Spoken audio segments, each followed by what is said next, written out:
Good morning, Kelly. Hi, Alex. How are you? I'm doing good, man.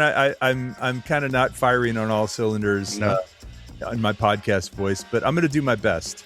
Well, let's do a dead end today. Ooh, I love those. You know, my mom doesn't love those. Really? No, she likes to listen to this show on her morning walks, and dead ends are too short. They don't fill up her morning walks. Well, you know what, Maxine, if you're listening, why don't you just double up and listen to 2 dead ends, even if it's a repeat? Just throw it up there again, Or just listen to it twice. Yeah. You know, it's kind of like seeing a movie twice. You sometimes get things the second time that you didn't get the first time. Oh, I see. Yeah. Alex was the good guy and Kelly was the bad guy. I didn't see that coming. Yeah, you didn't see it coming. Yeah. Well, a lot of things that we talk about on dead ends are things that we talk about like when we were kids, riding around with our parents and things like that. Yeah, riding segways, looking out the window. And one of the things I like to do when there was errands that, you're in the car and there are errands to run. One of the things I like to do is, believe it or not, is a bank run. Okay. And you know why? Lollipop? No, this is drive-through bank. Oh, because of the chute, the tubes, the pneumatic tubes. I want to talk about pneumatic tubes. So actually, I'm going to just jump in real quick. This came up yesterday in a conversation, because I think I told you I was filming at a hospital, and they were talking about at this hospital. They were actually talking about before they got pneumatic tubes, they had to have someone running samples over to the lab. And then they got these tubes to put the samples in and send them to the lab. Yeah. Hospitals use them for blood work and sometimes for meals and for lab work. And it's a really great way to send things across. Like, don't get those two things confused. No, you could put anything in there. Like, could you send some ketchup? Oh, wait, that's blood. Like pneumatic tubes are really cool invention. Yeah. And it's not very, like in terms of the physics, it's not very complicated. Okay. It's kind of like drinking through a straw, it uses air pressure. Sometimes they're blowing systems where they blow stuff through a chute. Sometimes they're vacuum systems where they suck stuff through the chute, but it's based on Newton's second law, which says that more force equals more acceleration. And it's just and there's also a series of valves and switches that make it slow down and turn and go in different directions.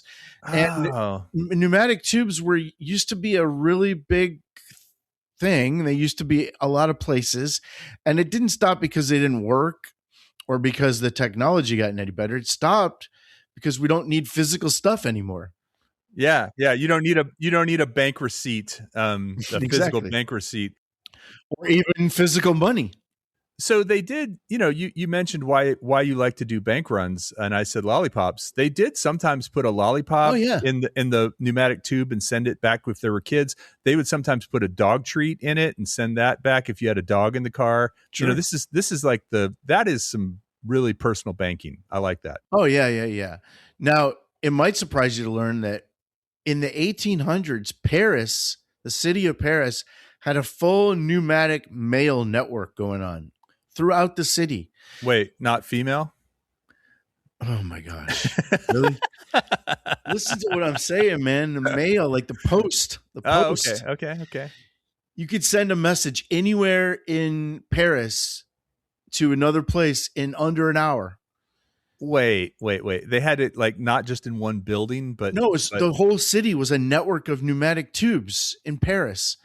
And that was like that in the 1800s, and it ran like that for 100 years until 1984. Well, they didn't even have plastic back then. So what were the containers made of? Like, why do you need plastic? It was just sheep bladders. You could have metal. Metal. Imagine if that came out too fast. That could be dangerous. No, but that's the whole thing about these systems, is that they would speed up and slow down as needed. They were very sophisticated. Paris had the big one, but even in New York, they had tubes that connected all the post offices to each other. Huh. So you could send something from one post office in Brooklyn to another post office in Queen by a series of these pneumatic tubes that would run under the city. Like the early days of the internet, right?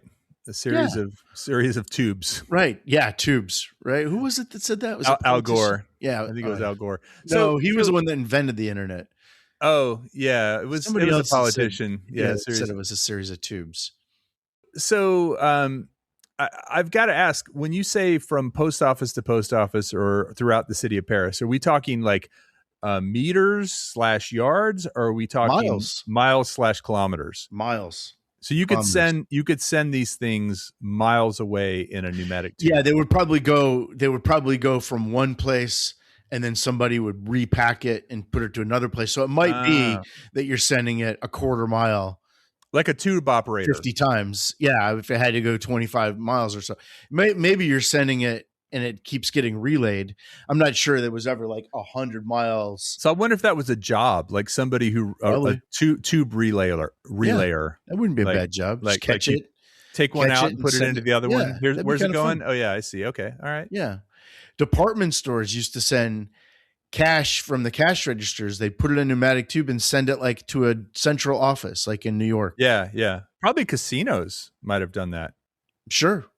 Within the building, maybe. Yeah. But, tech killed it, but not like a better tech, just different tech that made everything digital. Like telephones killed it, for one. I mean, I'm talking about these pneumatic tubes in Paris, like being before telephones even.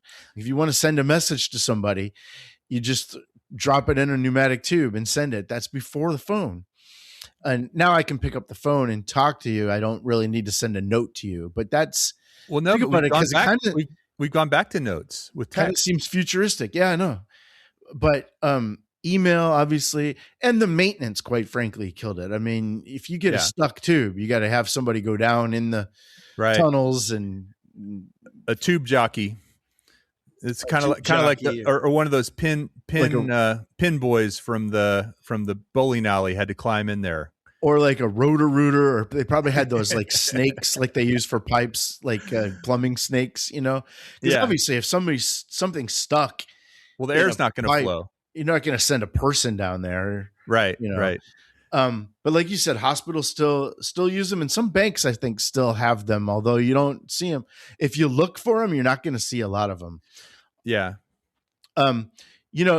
It's similar. The technology is similar to how the blood pressure actually works in your body, that the heart creates pressure by contracting, and then the blood cells flow from the high pressure of the arteries into the low pressure of veins, just like the pneumatic capsules would move from these compressed air zones into the vacuum zones. Yeah. So it's very similar technology to like how your body works. I wonder if they had different names for one that went away and one that came towards, or a pusher or a puller. Yeah. I always remember artery by away. Mm-hmm. Arteries go away from the heart, veins come towards. Well, so imagine how cool it would be to have one of those in your house. To send it where? To like from the upstairs to the downstairs? Yeah. You just like send a little like dinner. Here comes dinner. I mean, it kind of reminds me of like a Wallace and Gromit kind of situation. Mm-hmm. Have you ever seen those shows? Mm-hmm. Or have you ever been to New York City to B&H Photo? Are you familiar with B&H Photo? It's probably the most famous camera store in the world. It's huge. It takes up like 4 blocks of New York City. They have conveyor belts. So when you buy something, you just take a little tag and then you go to the front and then you pay for it, and then it shows up on a conveyor belt. And that conveyor belt system, I mean, like I said, it's 4 blocks, but it's probably because you can only fit small things in pneumatic tubes. There's probably a size limitation for those. Do you remember the restaurant in Houston called 2 Pesos? It was like a knockoff of Taco Cabana. Okay. And I think Taco Cabana buildings were like blue or pink. Were they pink? And then 2 Pesos were blue. Okay. But they had the double, sometimes a triple drive-through, and they would use conveyor belts. And that was so cool to get. Oh, yeah. You could see it. It was see-through. And you could see the food go up and then over the other cars and then down to you. But we have a Chick-fil-A that's kind of like that. A Chick-fil-A with like a multi-lane drive-through that has conveyor belts? Conveyor belts, yeah. Oh, nice. Well, in 2013, somebody came up with the idea of Hyperloop. And this somebody was Elon Musk. He came up with the idea. Now, he didn't put any money into it. Right. He came up with the idea that, what if you put people in these things? And cars. Right. And much like we talked about a couple of weeks ago, the Segway kind of oversold the idea of the Hyperloop. The original pitch was that it's faster than flying, and you could go basically door to door, and you could go LA to San Francisco in 30 minutes. That was going to be the first Hyperloop, was going to be basically this giant pneumatic tube where you would load people in like a train, and then using the same technology with vacuums, you shoot somebody up to San Francisco from LA in 30 minutes. You could go Abu Dhabi to Dubai. And actually, there were investors in the Middle East that were going to do Abu Dhabi to Dubai in 12 minutes. Wow. New York. And then somebody said, well, and this is where Musk kind of got off of it. But then there were other people that took that and said, wow, if we could do that, then we could build one under the ocean floor, and we could go New York to London in an hour. Yeah. Yeah. There was a Texas version that was Houston, Dallas in 20 minutes, Dallas to Austin in 20 minutes, Austin to Houston in 15 minutes. How cool would that be? That by the end of this podcast, I could get to see you and get to your house in 15 minutes. Well, no, there's that last mile. Remember, you'd have to bring a Segway. You'd have to have a Segway on the, yeah. But, this involves, though, getting in a tube like at the bank and then shooting yourself 600 miles an hour. It's much bigger than a bank tube. You'd have to really be a contortionist to get in a bank tube. Right. It didn't involve, it's not like Honey, I Shrunk the Kids where the first technology is shrinking you. Well, no, you know what the first technology is, and Musk sort of addressed this, is the hole. So he's got the boring company to build these, to drill these giant tunnels. I actually got those mixed up. I thought that he originally started the boring company for the purpose of Hyperloop, but it turns out that's not the case. Hyperloop is a whole separate thing that involves building tunnels for the purpose of pneumatic tubes. And Richard Branson, the CEO of the Virgin Group, actually started this, and he actually had the Virgin Hyperloop company, and they had put some money into it. They actually had a human test ride in 2020. There was actually a human test ride. I feel like that was on the news. They didn't go 600 miles an hour. It went about 107 miles an hour, which is not even faster than like one of those high-speed trains. Right. And that's very underwhelming. And so they've built test tracks. But this is one of those deals where the technology isn't the problem. The problem is building it to scale. The problem is the maintenance involved. The problem is the safety. I mean, having emergency exits you'd have to have emergency exits like every 100 meters. Yeah. Ideally, people getting stuck. Fire suppression. Oh my God. But there are these tunnels that exist. So 2017, we went to Norway and visited and drove through some tunnels that were, 15 kilometers long, underground, like bored into the side of these mountains.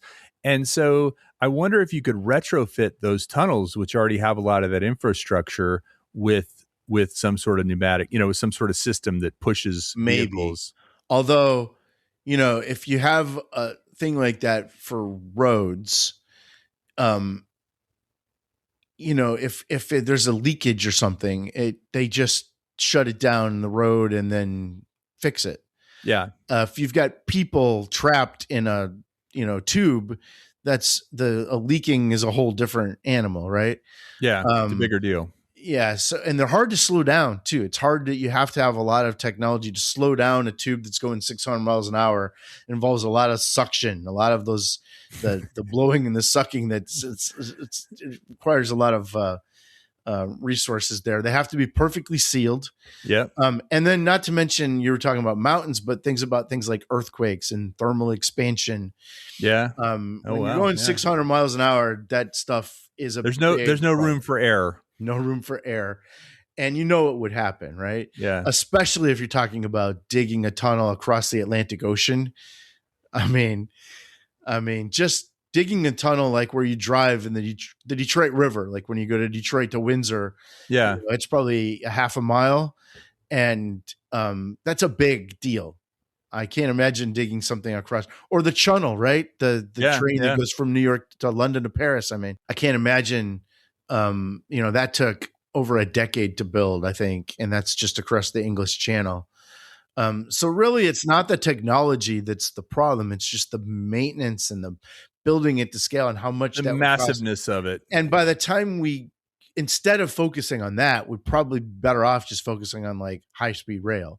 Or maybe you build those pneumatic systems, but you only put cargo in them. Like maybe FedEx could, pony up $1 billion and put together this Texas triangle, but only with cargo, and you wouldn't have people's lives. Or maybe like a driver, but not for transportation, not to move instead of airplanes. It just seems like it's one of those things that even if we get the technology, it'll probably never happen. Yeah, I mean, there's a lot of lobbying against it, I'm sure. A lot of people that are like, hey, I like things the way they are. We make money the way things are. And even if you finally do like build it, convincing people to get into a tube and go 600 miles an hour. I mean, think of how long it took. I mean, air travel is like 99.99999% safe. And there's still people that would never get on an airplane, right? Yeah, yeah. And this stuff is not going to be we're not going to at first be that safe. Well, air travel wasn't that safe at first either. Exactly. Right? It takes time. Exactly. I bet it would cost more to do this than to actually send people into space.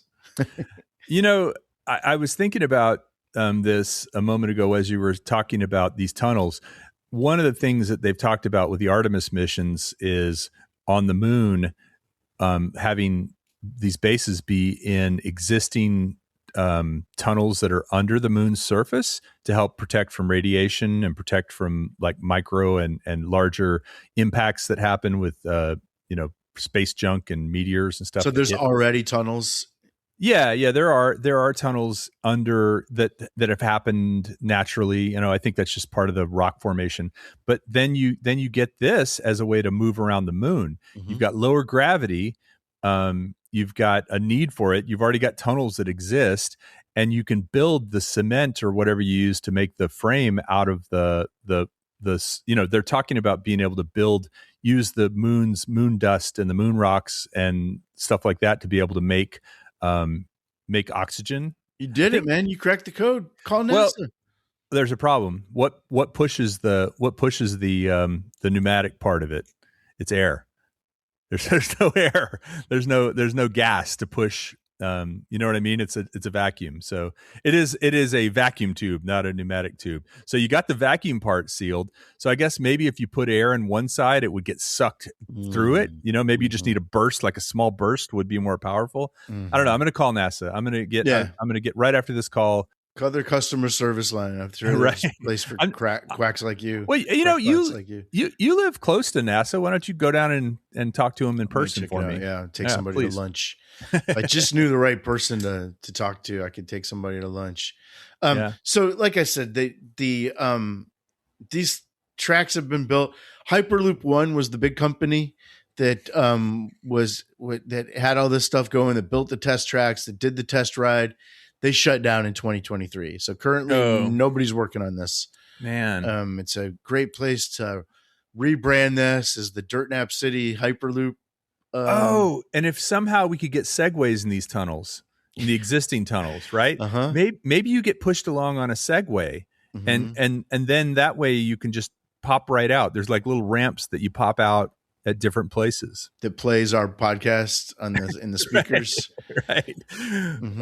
Yeah, I'm liking this. I like the cross branding. Yeah, and then of course the punchline is that every Hyperloop at the end, it's a dead end.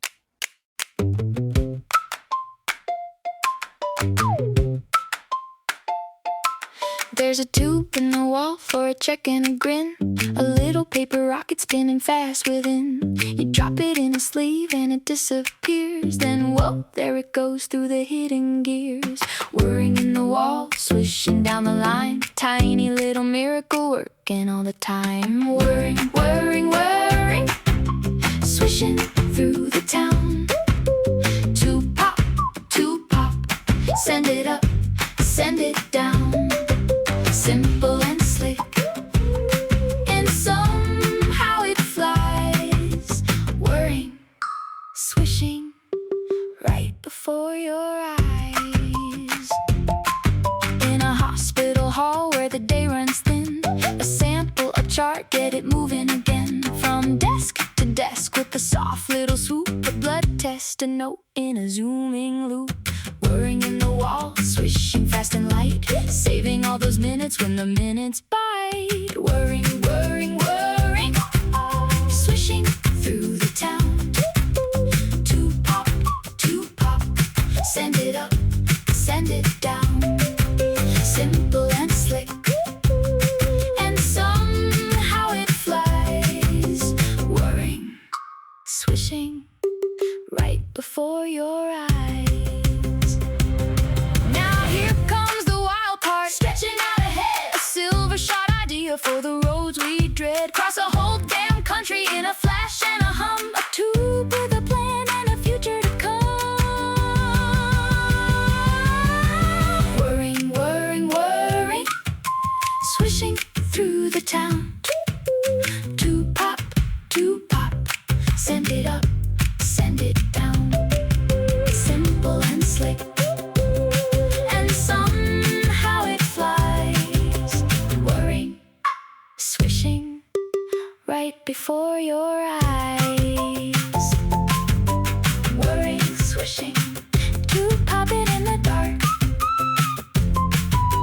Simple little wonder, making a giant mark.